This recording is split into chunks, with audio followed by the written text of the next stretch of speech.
How to journal like a writer. Embracing chaos and intuition. Part 1. Required materials.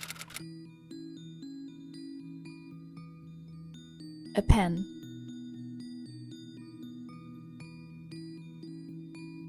It doesn't have to be so fancy.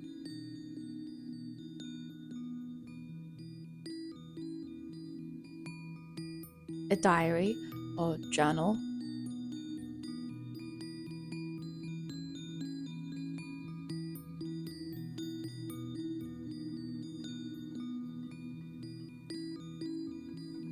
This doesn't have to be so fancy either.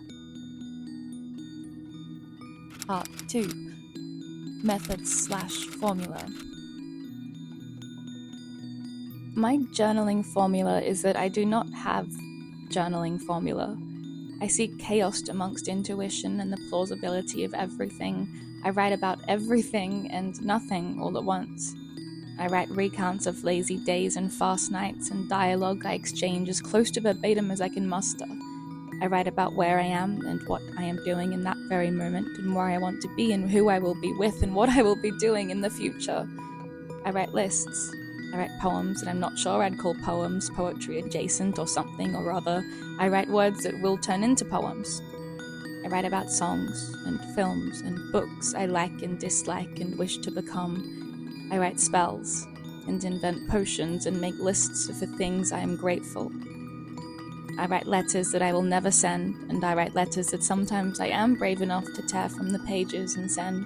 I write entries from my future self to my current self and entries from my present self to my past self. I record my dreams and describe the view from my window as though it is a painting, and imagine a world where day is night and up is down and my mother never met my father. I write excerpts to stories that I dream of becoming my magnum opus. I press flowers between pages and draw little pictures out of ink spills and coffee rings, and when I am afraid or desperate, I copy prayers into my diary, like it is some kind of deity. There is no formula when it comes to writing or journaling. The secret to journaling like a writer is exactly that, just journaling.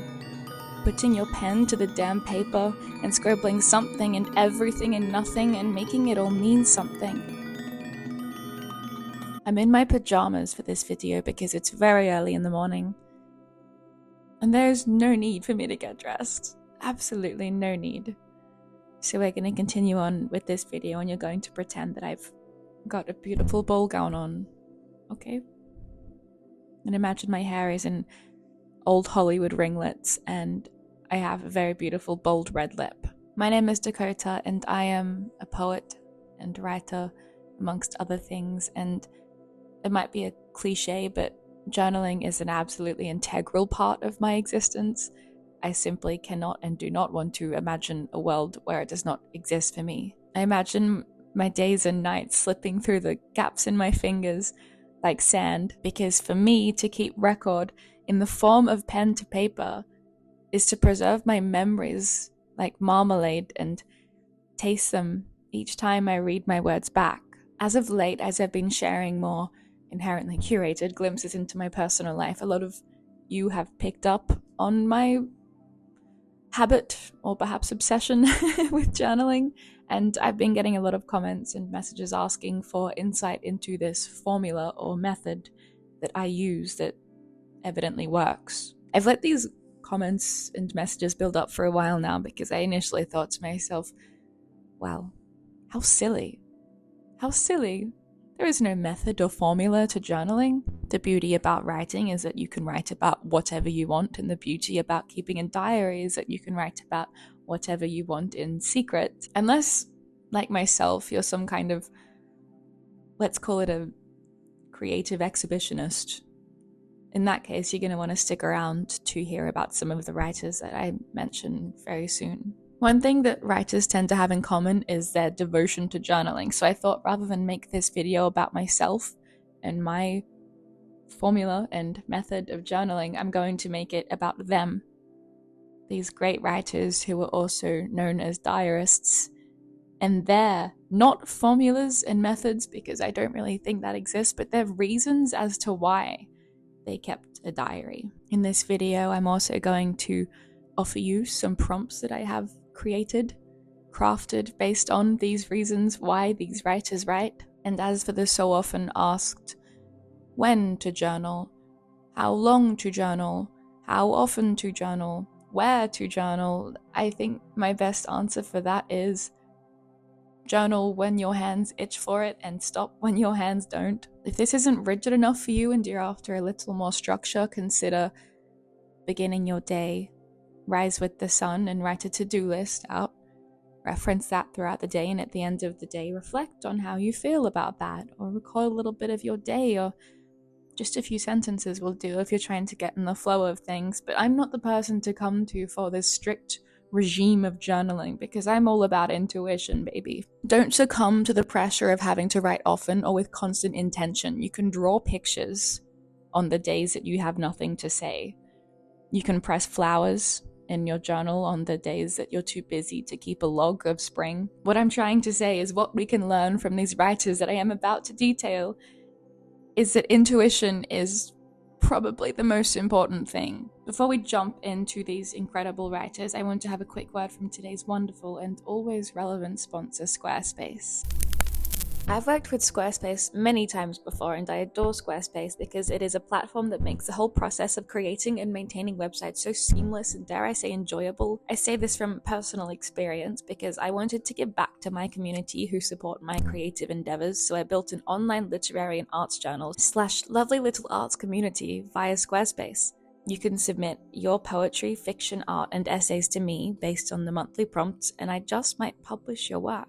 Squarespace is so great for turning passion projects into professional projects and morphing dreams and concepts into tangible realities. This is done simply via the Fluid Engine design system and Squarespace Blueprint, which is a guided design system to assist you in crafting a completely personalized website. There's elements I'm excited to eventually incorporate, like an online store with flexible payments. It's all so fun and easy to design, and you can so easily set up your own site too. Head to squarespace.com/Dakota Warren to save 10% off your first purchase of a website or domain using code Dakota Warren.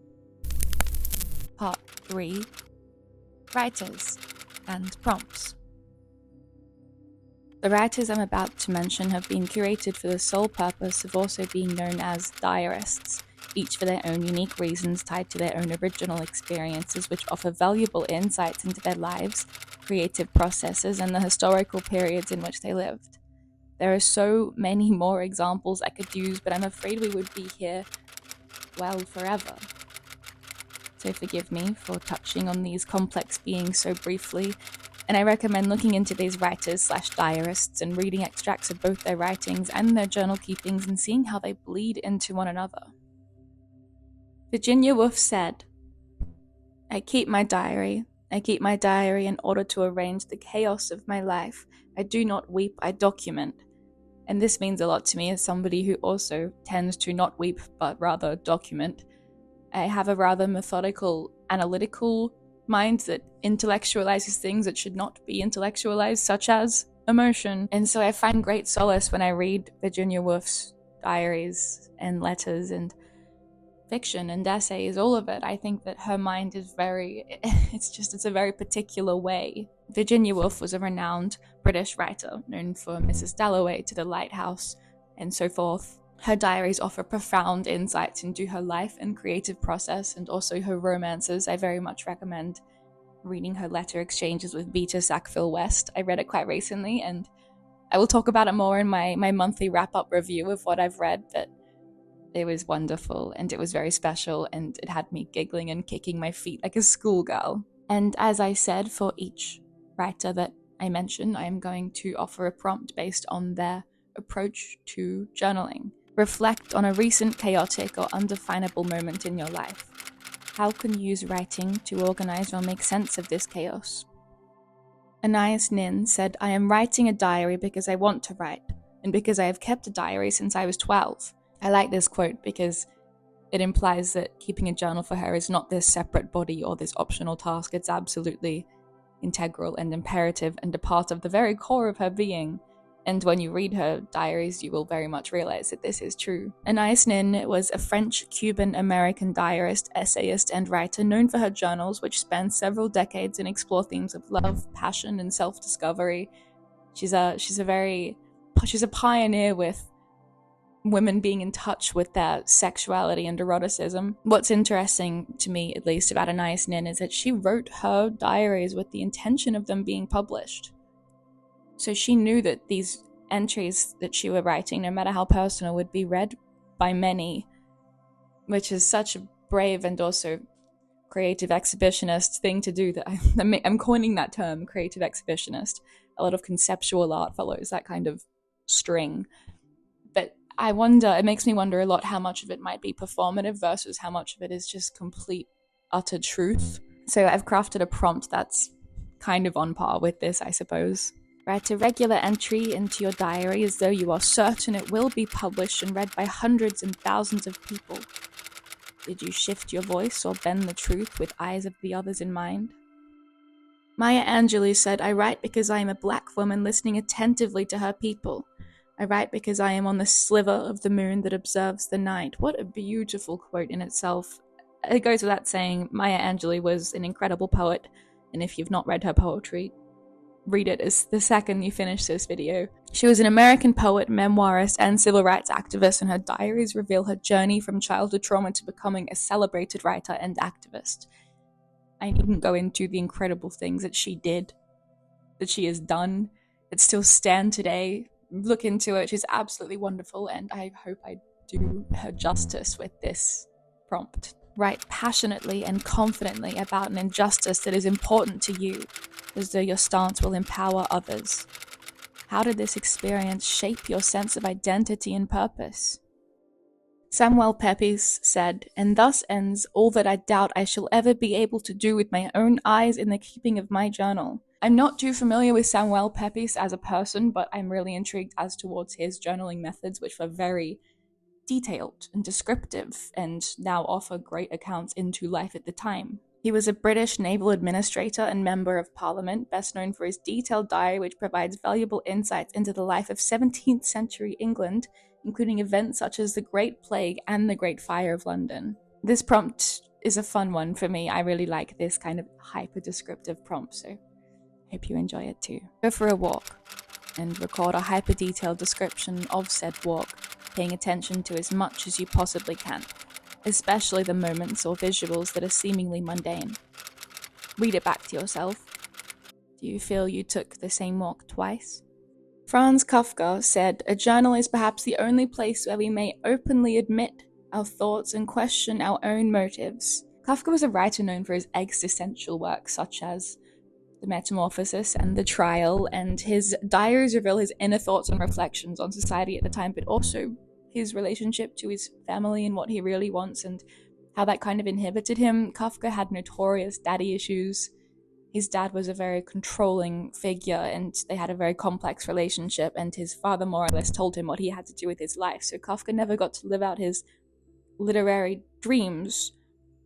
If you read his journals, which I cannot recommend enough, I read them in one sitting because the little extracts were just so dear to me.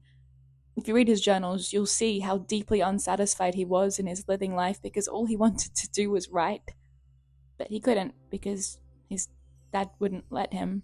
So this prompt is going to be quite personal. Write a letter to your father, or your mother, or somebody who governs or has governed what you do with your life. Tell them how you really feel about their influence. If you could send this person the letter with 0 consequences, would you?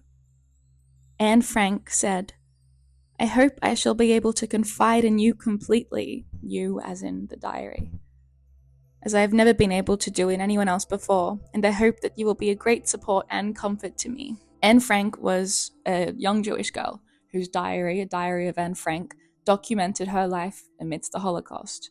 And this is such an imperative, special piece of literature that if you haven't already read, I recommend you read. And if you had to read it in school or you read it when you were younger, read it again in your adult years so you really appreciate it, because it offers such this incredible insight and glimpse into hope, human hope and resilience, and this backdrop, the juxtaposition of this backdrop. She's living throughout the Holocaust with next to nothing, hiding. She can't make a noise. But she's still a young girl, and she's full of hope and whimsy and love and appreciation for her family and the small things that she has. I have experienced every human emotion when reading that diary, and I want to, and I hope I do it justice with the prompt. Write a letter to someone or something you trust. What would you share about your hopes, fears, and dreams for the future? Sylvia Plath said, I write only because there is a voice within me that will not be still. I think I speak for just about every girl around my age when I say that Plath is I was about to say martyr, and then I stopped myself, but I suppose in a way it's awfully true. Plath was a poet and novelist, and she met her untimely demise as a battle with mental illness. I wanted this prompt to pay homage to her poetry, so I hope you enjoy it. Write a recent emotional experience into poetry. How does reliving this experience via a poem compare to a regular prose-style journal entry? Kurt Cobain said, I started writing in journals when I was a young kid. My first journal was when I was a little kid. I wanted to include Kurt Cobain on this list because I also wanted to include not just poets and authors, but musicians and lyricists. Kurt Cobain is primarily known as a frontman of the band Nirvana, but he also kept journals that were later published as journals, which offered a glimpse into his life and his mental health, which he notoriously struggled with. Because he started these journals when he was a little kid, I want to keep in that fashion and remember, pay homage to your younger self who might have or might have not kept a journal. Start a journal entry with the phrase, I remember, and write freely about a significant moment from your younger years. How does revisiting this memory affect you in the present? I hope this provides you with at least a morsel of inspiration. It prompts you to skip to the stationery store and buy a beautiful journal to keep your own diary inspired by great writers, or inspires you to dust off a journal that you haven't necessarily picked up in days or weeks or months, or inspires you to fill more pages in the journal that you are already quite loyal to. I also please invite you to flood the comment section with more reasons or prompts as towards journaling like a writer. The beautiful thing about these kinds of videos is that we're all here for the same reason, so it can be a community. It is a community. Talk about your prompts and your writing styles and your methods. I'm going to leave it at that. I had a lot of fun doing the research for this video and filming myself in beautiful locations, journaling for the introduction. It was a very beautiful sunny day, and I'm grateful for that. I love you a lot, and thank you so very kindly for being here. Until next time.